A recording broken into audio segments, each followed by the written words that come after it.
सभी साथियों को नमस्कार। स्वागत है हमारे YouTube चैनल मैथ्स क्लास में। सभी साथियों से उम्मीद है कि वो ज़रूर करके गणित अच्छे से बना रहे होंगे। जहां समस्या होगी बिल्कुल उनके कमेंट्स का स्वागत है और हम चाहेंगे कि उनके कमेंट्स के माध्यम से हम निरंतर सुधार करते रहें।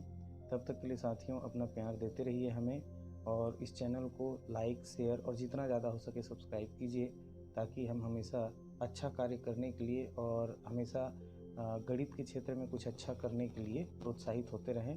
तो सभी साथियों को धन्यवाद and again like, share and subscribe. Thank you. ये आगे चलते हैं आज के गणित की ओर। इस गणित को भी आप साथियों से निवेदन है कि थोड़ा अच्छे से समझने का प्रयास कीजिए, और जहां भी लगे कि आपको एक सुझाव देना है तो बिल्कुल कमेंट कीजिएगा। आइए दोस्तों, तो चलते हैं आज की गणित की ओर। साथियों, आज हम कक्षा 10वीं के अध्याय 4 समांतर श्रेणी से पुनः प्रश्नावली 4.3 को हल करेंगे। इसमें आज हम हल करने का प्रयास करेंगे क्वेश्चन नंबर 17। क्या है ये पढ़ते हैं कि एक निर्माण कार्य है। निर्माण कार्य ठेके में कराया जा रहा है। सरकारी निर्माण कार्य होगा जिसको ठेके में कराते हैं, जिसे एक निश्चित तिथि तक पूरा करना है। निश्चित तिथि से विलंब होने पर जुर्माने का प्रावधान रखा गया है, और वो इस तरह है कि पहले दिन के लिए 200 रुपये, दूसरे दिन के लिए 250 रुपये, तीसरे दिन के लिए 300 रुपये, इस प्रकार से आगे बढ़ते रहेगा। अर्थात पहले दिन का जुर्माना यदि 200 रुपये है और इसके बाद प्रत्येक दिन का जुर्माना जो है उसमें 50 रुपये बढ़ा के लिया जाएगा। तो ठेकेदार ने कार्य में 30 दिन का विलंब किया।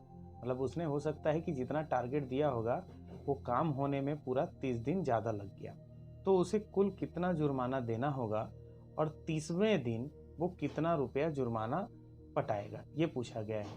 तो इसको इस तरीके से समझ लीजिए कि कोई ठेकेदार है, सरकारी ठेका उसने लिया हुआ है और काम एक निश्चित, मतलब मान लीजिए उसने कहा होगा कि 3 महीने या 4 महीने में पूरा करके दूंगा, 1 साल में पूरा करके दूंगा, लेकिन वो निश्चित अवधि में पूरा नहीं कर पाता। तो सरकार उसके लिए फिर क्या नियम करता है कि भाई आप जितना दिन का लेट करोगे उतने दिन का 200 रुपये से शुरुआत होगा आपका जुर्माना, और हर दिन वो 50 रुपये बढ़ते जाएगा। मतलब एक दिन लेट हुआ तो 200 रुपये जुर्माना, दूसरे दिन लेट हुआ तो 250 रुपये, तीसरे दिन हुआ तो 300 रुपये, चौथे दिन हुआ तो 350, ऐसा करते करते उससे लेना पड़ेगा। ठीक है, तो टोटल 30 दिन तक वो लेट काम करता है। मतलब 30 दिन में लेट काम वो पूरा करके देता है। तो इसका मतलब है कि 30 दिन तक लगातार वो बढ़ते रहेगा। पहले दिन 200, दूसरे दिन 250, फिर 300, फिर 350, फिर 400, फिर 450, ऐसा करते करते 30 दिन तक वो बढ़ेगा। तो 30वें दिन कितना रुपया उसको देना है और कुल पहले दिन से लेकर 30 दिन तक कितना रुपया देना है, ये दोनों प्रश्न हमको निकालने के लिए कहा गया है। तो ठीक है साथियों, अब इस प्रश्न को आगे हम हल करके देखते हैं। तो साथियों, हमको क्या क्या मिला है। पहले दिन का जुर्माना 200 रुपये होगा। प्रत्येक दिन के जुर्माने में वृद्धि होगी 50 रुपये की, इसलिए दूसरे दिन का जुर्माना 250, तीसरे दिन का जुर्माना 300, ऐसे ही चौथे दिन का 350, ऐसा बनते जाएगा। और कुल जो विलंब लग रहा है वो कितने दिन का लग रहा है, 30 दिनों का। तो इस प्रकार से जो क्वेश्चन हमको मिला है, तो उससे हमको एक समांतर श्रेणी प्राप्त होगी। एक समांतर श्रेणी का निर्माण होगा जो कि इस प्रकार है। पहला दिन 200, दूसरा दिन 250, तीसरा दिन 300, चौथा दिन 350, इस तरीके से कितने दिनों के लिए बनाना है इसको, 30 दिनों के लिए। तो घबराइए मत, हमको बनाने की आवश्यकता नहीं है, हमको केवल इतने से ही काम निकालना है। तो ये एक श्रेणी बन गया साथियों, और एक समांतर श्रेणी आपको पता है कि सभी के बीच में दूरियां कितनी है, मतलब गैपिंग कितना है, अंतर कितना है, 50-50 का है। तो सब जगह जब एक ही समान अंतर होता है तो समांतर श्रेणी होता है। अब यहाँ पर से हमको क्या मिल जाता है, देखिए, प्रथम पद की प्राप्ति होती है। ठीक है, इस श्रेणी से हमको प्रथम पद मिल जाता है। प्रथम पद ए बराबर मिल गया 200, तथा सर्वांतर भी हमको यहाँ पर मिल जाता है। तो जो सर्वांतर होता है साथियों कितना है, वो दिख रहा है, स्पष्ट है।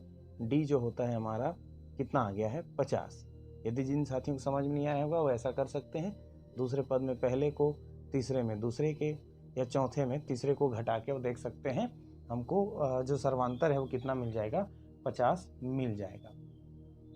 तो अब साथियों हमको ये ज्ञात करना है, प्रश्न में पहला हमको चीज़ क्या निकालने के लिए कहा गया है। पहला चीज़ कहा है कि ठेकेदार ने कार्य में 30 दिन का विलंब किया तो उसे कुल कितना जुर्माना, मतलब 1 से लेकर 30 दिन तक जितना भी पैसा है उसका टोटल कितना होगा। तो आपको अच्छे से पता है कि n पदों का योग ठीक है। इन पदों का योग जो है वो एक सूत्र से हम निकालते हैं। इन पदों का योग के लिए जो सूत्र है का योग का सूत्र, इन पदों के योग का सूत्र Sn equal to n/2 2a plus n-1 into d में मान रखेंगे हम, ठीक है, में मान रखने पर। ठीक है साथियों, अब इसमें तो हम मान रखेंगे, लेकिन हमको a का मान तो हमने निकाल लिया, d का मान हमने निकाल लिया, अब n का मान क्या होगा? तो देखियो बार बार यहाँ क्या कहा गया है, कुल 30 दिनों के लिए निकालना है, मतलब n का मान हमको क्या कहा है, 30 रखना है। तो अब देखते हैं पहले दिन से लेकर 30 दिन तक उसको कितना टोटल देना पड़ेगा। तो इसलिए यहाँ पर हमने क्या रख दिया, Sn का उपयोग करना है। कितने दिनों का? 30 दिनों का, इसलिए n की जगह पर हमने लिखा 30। अब जहाँ भी n है वहाँ पर हमको क्या रखना है, 30/2, यहाँ पर आ गया 2, और a का मान साथियों कितना निकाला है हमने, 200, यहाँ 200 रख दिए, प्लस n की जगह पर 30-1 और d की जगह पर क्या है, 50 है, हमने रख दिया इसको और हल करते हैं। तो इस 30 का मान हमको क्या क्या मिलेगा, देखिए 30 में 2 का भाग दे दिए तो ये 15 आ गया, 2 के साथ 200 का गुणा करेंगे 400 हो जाएगा, सीधा मैं लिख रहा हूँ। यहाँ पर देखिए 30 में से 1 गया तो 29, और दूसरे ब्रैकेट में है 50, ब्रैकेट तोड़ेंगे, कोष्टक तोड़ेंगे तो गुणा हो जाएगा 50 का। इस प्रकार हमारा CS30 इक्वल टू 15,400 प्लस इसका हम आपस में गुणा करते हैं, यहाँ पर आ जाएगा 1450। आप गुणा करके देख लीजिएगा साथियों 1450 आता है या नहीं आता है, क्योंकि भाई आपको प्रैक्टिस अपना स्ट्रांग रखना है ताकि आपका जो गुणा भाग है वो एकदम सही हो। अब उसके बाद आते हैं S30, आप देख सकते हैं 400 और 1450 हम जोड़ेंगे तो निश्चित रूप से 1850 होता है, और 1850 के साथ आपको 15 का गुणा करना है। तो S30 या 30 दिनों का योग कुल मिला के यहाँ पर जब हम गुणा करते हैं तो गुणा करने के बाद हमको मिलता है 27,750। ये मैं पहले से गुणा करके रखा था, इसलिए मैंने डायरेक्ट वैल्यू लिख दिया साथियों, आप खुद से ही करके देखेंगे। तो ये हो गया 30 दिन का योग, मतलब कुल मिला के उसको 27,750 रुपये पेड करने पड़ेंगे 30 दिनों के लिए। अच्छा, उसके बाद एक दूसरा चीज़ निकालने के लिए कहा गया है कि अंतिम दिन उसने कितना रुपया पेड किया था। अंतिम दिन, केवल एक दिन का पूछा है, ठीक है। तो इसके लिए हम क्या करेंगे, nवें पद का सूत्र जो होता है, ये हम शुरू में उपयोग किए हैं इस अध्याय में। nवें पद का सूत्र जो है क्या है, Tn equal to a plus n-1 into d से, ठीक है। चूंकि हमको केवल 30वें दिन क्या पटाना है वही पूछा गया है, तो इसलिए हम क्या करेंगे कि इस सूत्र का उपयोग करेंगे कि एग्जैक्ट 30वें दिन हमको कितना रुपए देना है वो हमको पता चल जाए। तो यहाँ पर हम क्या लिखेंगे, n की जगह पर 30, वापस से जैसे हमने लिखा था वैसे ही। a की जगह पर प्रथम पद हमारा क्या है साथियों, 200 है, हमने उठा के रख दिया। n की जगह पर हमको 30 रखना है, वापस से -1, और d की जगह पर हमको क्या रखना है, 50 रखना है, जो पहले हम रखे हैं। अब यहाँ पर T30 का वैल्यू जो होगा ये 200, और यहाँ पर 29 गुणित पुनः 50 हो जाएगा, ठीक है। तो यहाँ पर T30 इक्वल टू 200 और 29 गुणित 50 करके हमको क्या मिला था, 1450 मिला था, ये हो गया 1450। इन दोनों को जोड़ दीजिए तो T30 हमको क्या मिलता है, 1650 रुपये मिलता है।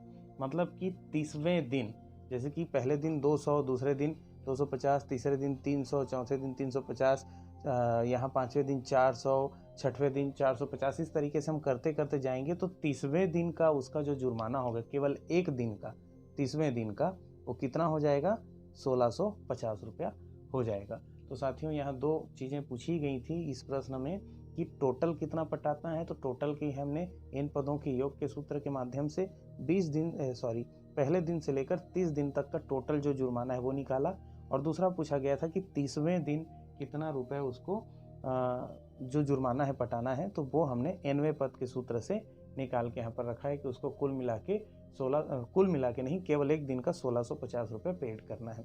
तो आप यहाँ पर लिख दीजिएगा अतः ठेकेदार को कुल 30 दिनों के लिए विलंब जुर्माना जो होगा, विलंब शुल्क जो होगा 27,750 तथा 30वें दिन का जो जुर्माना है वो 1650 रुपया पेड करना पड़ेगा, पटाना पड़ेगा। तो उम्मीद है साथियों ये वीडियो भी आपको पसंद आया होगा, गणित भी आपको समझ में आया होगा। तो अपना प्यार बांटते रहिए, लाइक शेयर सब्सक्राइब करते रहिए, अपना ध्यान रखिए, स्वस्थ रहिए, मस्त रहिए और आपका दिन हो शुभ। धन्यवाद।